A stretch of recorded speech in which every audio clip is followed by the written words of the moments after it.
All right, everyone, welcome to KEMPIRE Radio. I felt it was the perfect time to relaunch uh, the radio network, the show, the interviews, the doing everything that we did for many years before, and took a very extended vacation.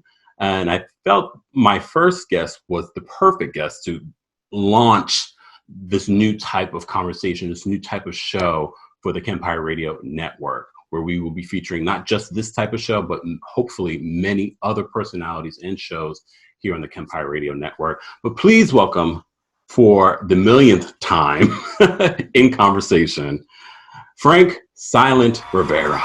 Yeah, we got to give you the full government. Hey, settle down, crowd. Settle down. Silent. First of all, for those that are just being introduced to both of us, we got to kind of tell them a little bit about who you are and where you've come from. When I first met you, you were a photographer and a blogger, and now you've done so much more since then into working with Brandy and other artists in launching and developing your own sort of brand in regards to videography and documentaries and things like that. So let's just talk about some of the things that you've been up to since the last time we did anything together. Wow. I think one of the last things we did was For the Love of Silent. No, we did something after For the Love of Silent, and apparently that didn't work because you're still single, right? Say it again? We did Silent and KEMPIRE in the morning, right? Yes. Did we do For the Love of Silent on there too? I don't even know. But Lord knows we need to do it again. But where am I going with this? What have you been up to? First of all, where are you? Oh, I'm currently in Puerto Rico. For those who don't follow me, who don't know me, I moved to Puerto Rico 2 years ago. Okay, wow, 2 years. Like you said, when we met, my dog is starting to play with toys. That's fine. When we met, I was, I think, starting True Exclusives or in the beginning of True Exclusive. Yeah. And that evolved into starting to work with Brandy, the singer Brandy, Moesha. Multi-platinum singer Brandy. What happened? Multi-platinum singer Brandy. Okay. Grammy Award-winning singer Brandy.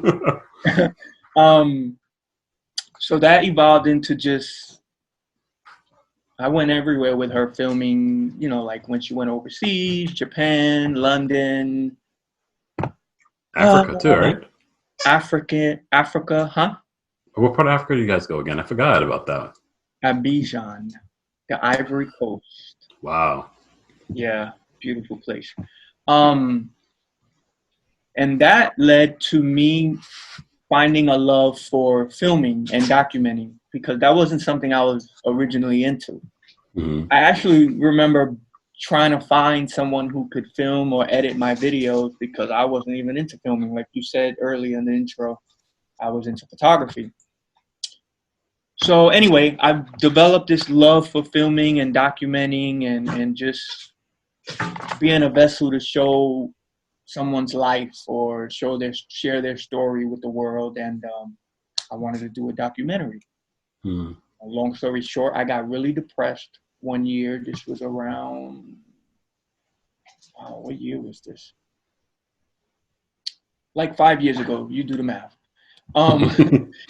And I was just really, really depressed, feeling lost, not sure what my next step was career-wise, and I wasn't doing anything. I remember I was just sleeping, getting up, eating, sleeping, getting up, eating. One night I was watching a movie on Netflix. It was called Una Noche. It was in Spanish, and it was centered around Cuba and this kid trying to escape Cuba for a better life.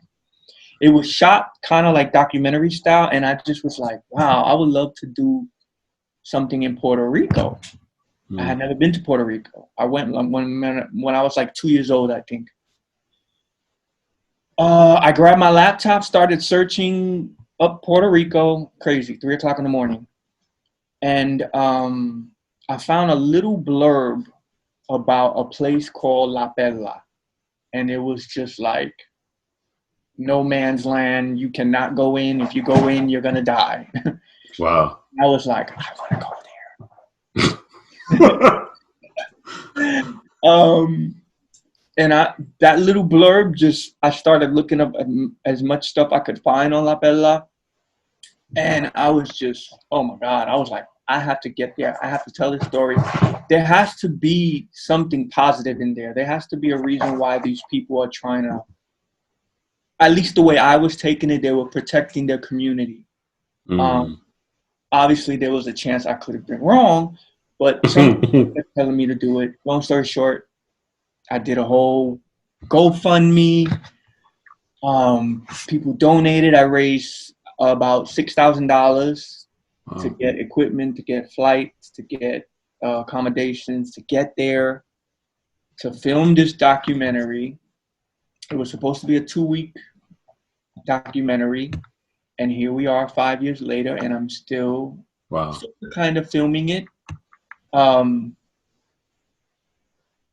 yeah, the rest is history. I kept doing that and filming for True Exclusive and doing interviews, and I fell in now love you with live in and now you live in Puerto Rico. How did that happen? Well, I fell in love when I first came to La Perla, and I was just like, wow, if I could live here one day, I would live here. And I started coming every year to film more for the documentary because I felt like 2 weeks wasn't enough. I felt like I needed to live in there to really get a feel of it, to really share that story and that community, and to really get to know people. So I went again the next year for 1 month. I rented a room in somebody's house that I met. Then I went again the following year for 4 months. Wow. I rented my own apartment in La Perla. And fast forward to 2 years ago, it just so happened. I just was like, I'm gonna go. I'm just gonna try it. I don't have kids. I'm not married. The time is now to just go and do what I want to do with my life. And I wanted to live here, and something was calling me to move here. So yeah, I've been here 2 years now, officially in February. And what has been your experience? You know, I know you said that they had this view of La Perla, and what was the result of this? I mean, I'm sure we're going to see the result in the actual documentary, but what was your first impression when you got there? I was so scared, because like I said, I read all these things, and there was not one positive thing. So I was scared. But when I went, it was like the complete opposite. Everyone was just welcoming and wanting to talk, and it was like, you got a brother here if you ever, come back, and you got family here. And I'm like, this is nothing like what I was reading or what the stigma, the rumors or whatever are. So that was the first reaction. And it just felt like such a, I don't know how to explain it. Like a family. It was a community, but it felt like a family. Like everyone knew each other. At the time, there was roughly, I think, 380 people according to the census. So it's just literally this little town, but it felt like family, and I felt like I was a part of this family. Like they welcomed me in. Then over time, going every year and then actually living there for months at a time, you find out that, like in any place in the world, there's always maybe certain areas that the people don't see the same like other people. You know what I mean? Like everyone's not kumbaya. And it's not that they're killing people or shooting people or that type of stuff. But, like with any community, you just got to watch what you're doing. And I think if you just respect, there's no issues. But it's nothing like it was before. it was the way it was. You know, when you read all those things, it really was like that at one time because everyone was telling me the truth. Mm. You know, you couldn't even, when you would walk in the tunnel, they would be standing there with guns. Like, where you going? Who you? So, and when there was problems, you were Wow. gone and you were thrown in the water and things Well, of that nature.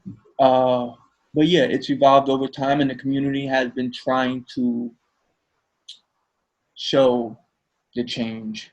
And it's sad because even people here in Puerto Rico to this day in 2020, will still be like, well, Ella, I ain't going in there, you crazy. And it's like, wow. I think a lot of people just go from what they hear and they've never been, so they just continue with that stigma, with that story without even really knowing. mm. So it's a little sad that they try to keep pushing that story, but I think with the help of Daddy Yankee and Luis Fonse and the Despacito video, I think that was Mm. last year or the year before. I'm not. No, I think it was the year before. How Yeah, time flies. time flies. So that helped a lot because a lot of the video was shot in La Bella, and now tourists come down. That's the Despacito's the most watched video in the world. Yep, Still. yep, number one. Wow. So yeah, that's a So when can we expect the La Perla documentary? Because I know you, like you said, you expected it to be a lot quicker than it actually has been because it's been what, 5 years in the making? yeah, 5 years in the making. I don't have a date. I really haven't started editing, to be quite honest. I can say this now publicly because everyone asks me almost every day, either on a La Bella page or my pages, and I keep saying I'm gonna do a video just to tell people like it's still happening, but it's a process. And I Yeah. think also with, at least this is my opinion, with creatives, it's kind of hard to create if you're not inspired in the moment. I think Mm. your best work comes out when you're inspired. And I had little rough patches in and out the last 2 years.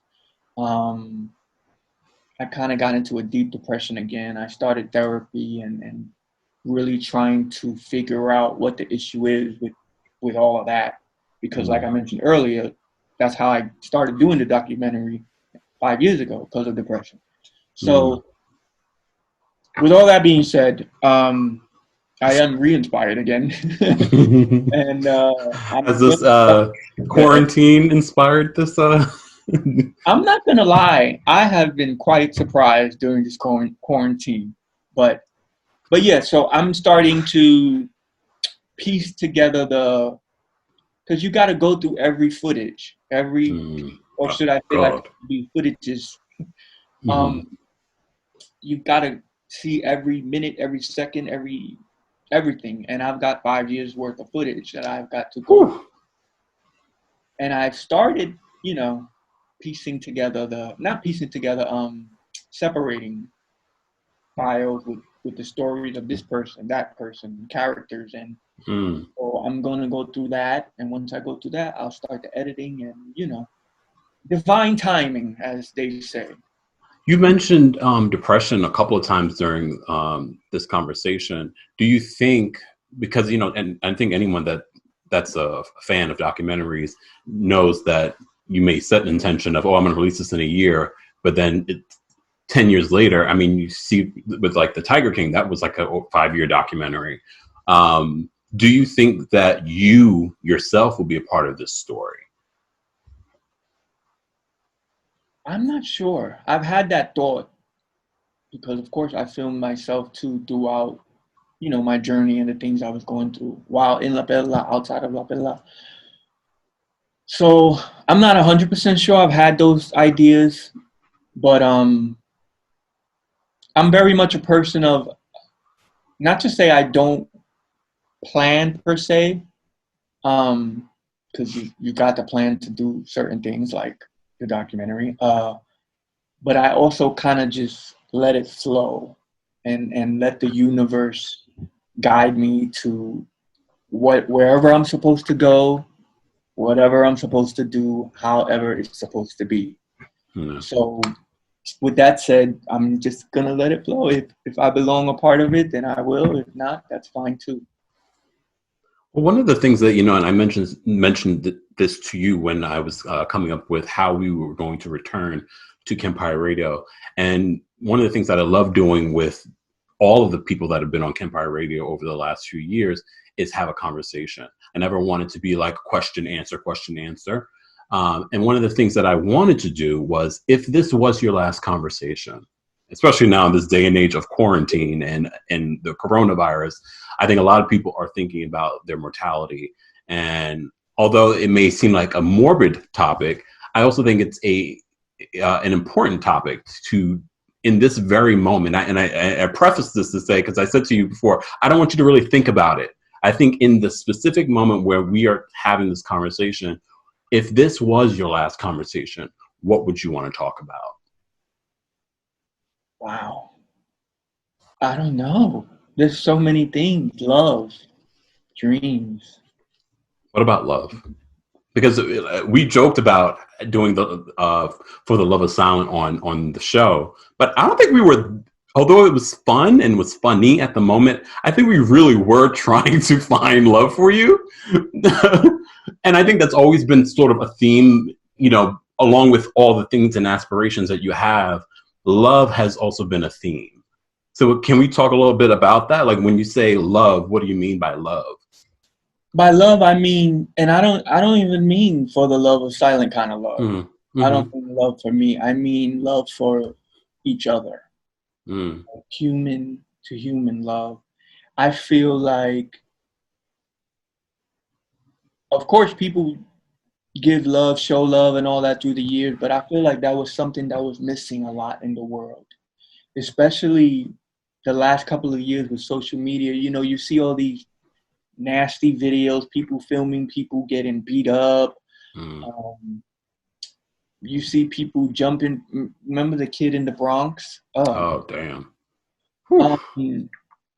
You just see all these weird videos that people share and promote on social media, and it's like, why are you sharing so much negativity? Why are you not sharing love? And I'm not saying that there's not any out there, because there is. You got to find it though. And I think with this whole coronavirus and quarantining, and I think, at least this is what I'm seeing, it's reminding people about love. It's reminding people about humanity.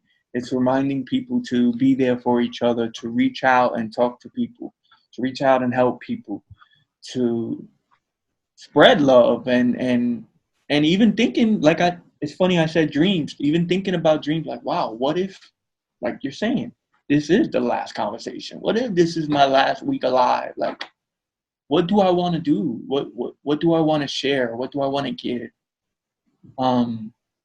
So yeah, that's what I mean by love. Like, I just feel like we need more of that, and I think we're getting it. And if this was your last conversation, would you be satisfied with the life that you've led so far? I would, only because I'm proud of what I've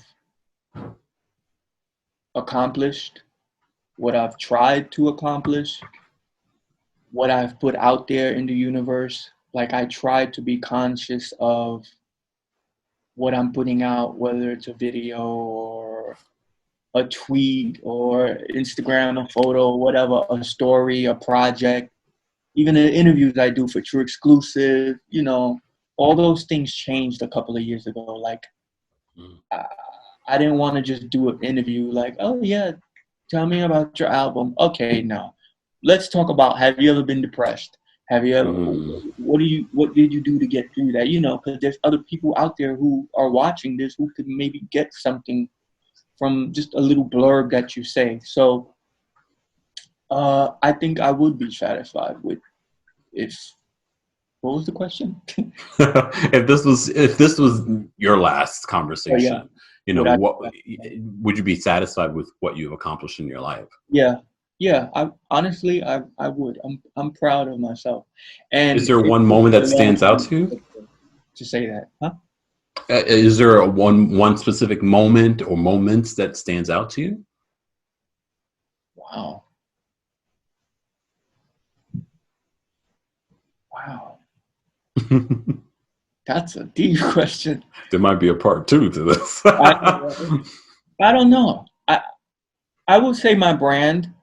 Mm, I started it in the hopes of showcasing celebrities in a positive light, because I remember thinking all I'm seeing is all this gossip, all this he say she say, these rumors, and I was like, what about uh, Whitney's performance on Jay Leno? She killed it.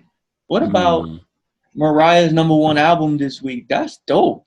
So I started with that intention of and yeah, we did little rumors here and there. I mean, but Got to get that traffic. right, but it was mostly centered around positivity, and I'm glad that I've kept that going through the years. So I would say that's one of the things. Just my overall brand, trying to keep up with the positivity of it. It's hard sometimes because you get discouraged too. All these other negative blogs and pages are getting all these views and all these hits, and you're like, damn, man, I'm working just as hard or maybe even more harder than them, but no one's really, because it's all positive. But I stayed the course and, built a following, and I'm proud of that. So yeah, I would say that. And once, let's say we are out of this quarantine, has the quarantine and a conversation like this inspired you to do something else or do more? Or like, what are you inspired to do next? Well, like you always say, when the quarantine is over, because it will be. We're Yeah, gonna it see will be. that. Although I'll say today they just made the breaking news. The governor had a thing. She extended it to May 4th. Well, I So mean, they yeah. canceled schools here in New York until Really? September, pretty much. Um, it's inspired me to go out more. Because I will say I've always been a homebody. I've been an introvert, and so the first 2 weeks I was fine with this. I was like, oh, this is nothing. This is okay.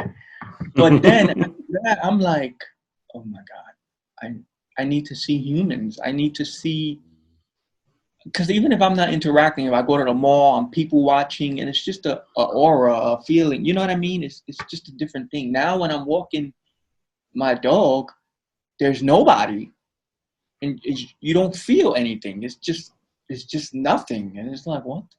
So yeah, I'm gonna start going out more, taking advantage of that, that, appreciating nature, because I'm not gonna lie.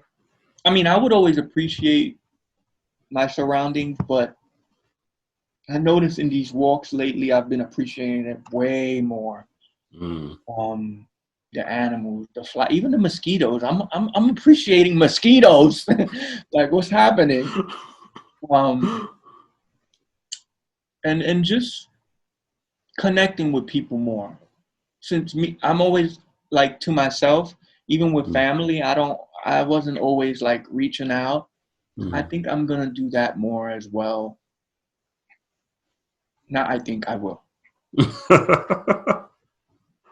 And so, and along with those things that you want to do more, what about professionally? What professionally would you like to focus on now once the quarantine is over, or that you've already started focusing on now? I will say this quarantine had brought out the creativity that I won't say, yeah, I didn't know I had, or maybe I knew, but it's just brought it out. I don't know. For some reason, I wasn't using certain pockets of my creativity, but I started a TikTok. Like I would have never thought in a million years I would start a TikTok. I just don't have that what's the word I'm looking for? That um discipline, because that's Mm. them TikToks are hard. Like, I give it to the people who really go in with that. That's hard. That's a lot of work It is. to And you do got one little to clip. and retakes and put them together, and it's just a lot of work. But I did a few, and it was so fun, and it had my juices flowing, and so that's one thing. It's made me start thinking of other ideas, which I think is almost everybody. You see a lot of the talk shows are trying to figure out things to do online. The celebrities, the singers to promote their music. So Which is interesting to me because the internet, although it is very new, I mean, we've made a lot of strides in regards to what we're able to do and how we're able to connect across, around the world. It's shocking to me that we are really forced now to get creative with on how we use the internet and social media. Has that been a surprise to you? yeah, it had, and I think that goes with what I was saying. The quarantine had brought out the creativity. I think it's almost that thing of you don't know what you have till it's gone. We knew we had the internet. We knew what we could do with it, but we were too busy out. Well, some people, I wasn't, but just in other worlds, dealing with other things and just not really taking advantage of what you had in the palm of your hands, literally. The power of it too. Quarantine, you can't go anywhere. So it's like, okay, I can't go anywhere. What can I do? And I get it. At first, I was like, wow, this is crazy, but I get it now. Now everybody's forced to find a way. It's interesting to me. One of the things that I put, and it's funny because I'll tell you a story. In regards to the power of the internet, I saw the other side of the power, the negative side of it, in regards to social media and always being on social media. Because we were active on social media, but being forced at home and that's all you really have.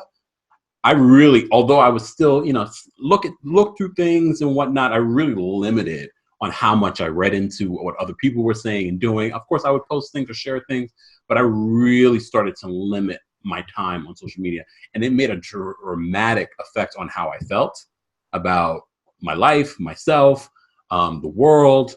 And it's so interesting. I don't think people realize that they are truly desensitizing themselves to certain things in life, not even realizing it through TV and social media. It was just fascinating to me. No, I totally agree. I was one of those people too. I was, you know, you're home, you're stuck. Especially, I don't have anyone here. I just have this one who's bothering me right under me. Let me put him down. Say hi to the people. Hey, Rocky. You can follow him on Instagram at It's Rocky PR. He's famous and on TikTok. Right. But yeah, so being home, you're like, so naturally you just scrolling, and it got to me. Like, it really got to me to the point where I thought I was gonna go crazy, and I said, you know what? And then it's hard to do. At least for me, it was hard. I was like, let me try to step away from this for at least a day, clear my mind, because that's another thing. All you've seen is coronavirus, virus. Dying. You're gonna die. Like, you're just feeding all this stuff to yourself and the fear and oh my And you're not God. even paying attention to how it's making you feel in that moment. Like, you're not, because it's so subtle. But if you really pay attention to how you feel, you would notice that every time you're reading something, there's an emotional reaction to it. Oh yes. Even if it's not this dramatic emotional reaction to it. But can you imagine if the constant reading those things and you're having these small emotional reactions, that's going to eventually lead to things like depression and anxiety. And Yep. it explains why we have such a huge rise in depression and anxiety in our society. I believe it.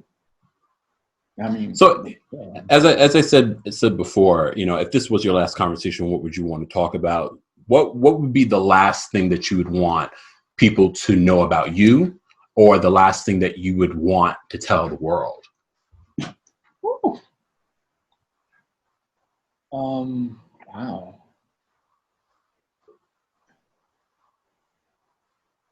I think I would just want to tell the world it's good to think about yourself, but it's better to think about others. I think if we keep in mind other people, and I don't even mean just helping or just, I also mean emotionally, with how you treat others, whether it's dating, whether it's family, whether it's friends. Sometimes you don't realize how you treat people affect their well-being. Mm. Um, so I think, yeah, you should just think about other people. I know they always say, um, because in the last years I've learned this myself, to think about yourself, because if you don't take care of yourself, how can you take care of other people? Yes, that's true. But be nice. Not be so mean. Like, you know, It's a that lot easier to energy, be nice than it is to be yeah. mean. And that energy of you being nice that you're giving to that person, even if they're not nice, it will truly affect them. Even if not in Mm. the moment, it'll affect them later. So Yeah. just think of other people, and also think about yourself and what you want to do, and live your life. Don't care what people think. I used to always, oh man, I used to care what people think or thought of me all the time, or thought of how I rolled. And I remember I wouldn't even want to get on camera looking crazy, because you get this Instagram idea in your mind. You just got to make sure everything looks perfect. Make sure you get a haircut. Make sure you do this. Make sure you. No, it's okay. What matters is what you're saying, or what you're sharing with the world. Yeah. Um, what was the question? I think you answered the question. Yeah. Well, I really do appreciate you taking the time out of your schedule to do this interview. One of our very first, if this was your last conversation, what would you want to talk about here on KEMPIRE Radio Network? So I really do appreciate you, Silent, doing that. Where can people get more information about you and everything that you're working on? Well, I appreciate you having me on. I appreciate this platform and this new um, journey that you're starting. I think it's going to be really dope, and you're going to get some really interesting stories, and I can't wait to see them. Everybody can follow me. Everything is Silent BX: Facebook, Twitter, YouTube, TikTok, or my True Exclusive brand. Everything is True Exclusive: Twitter, Instagram, and Facebook. Facebook is actually True Exclusive and the number one at the end. And YouTube. Please subscribe, because we are at 95. I keep saying we because I'm so trained to having a fake team. But No, you it's used to have a team back in the day. I remember them. it's just me. So yeah, I am at 95,000 subscribers. Thanks to the quarantine, we've been getting a lot of subscribers. So I think I'm gonna hit 100,000 finally, maybe this month or next month. Congrats. That's dope.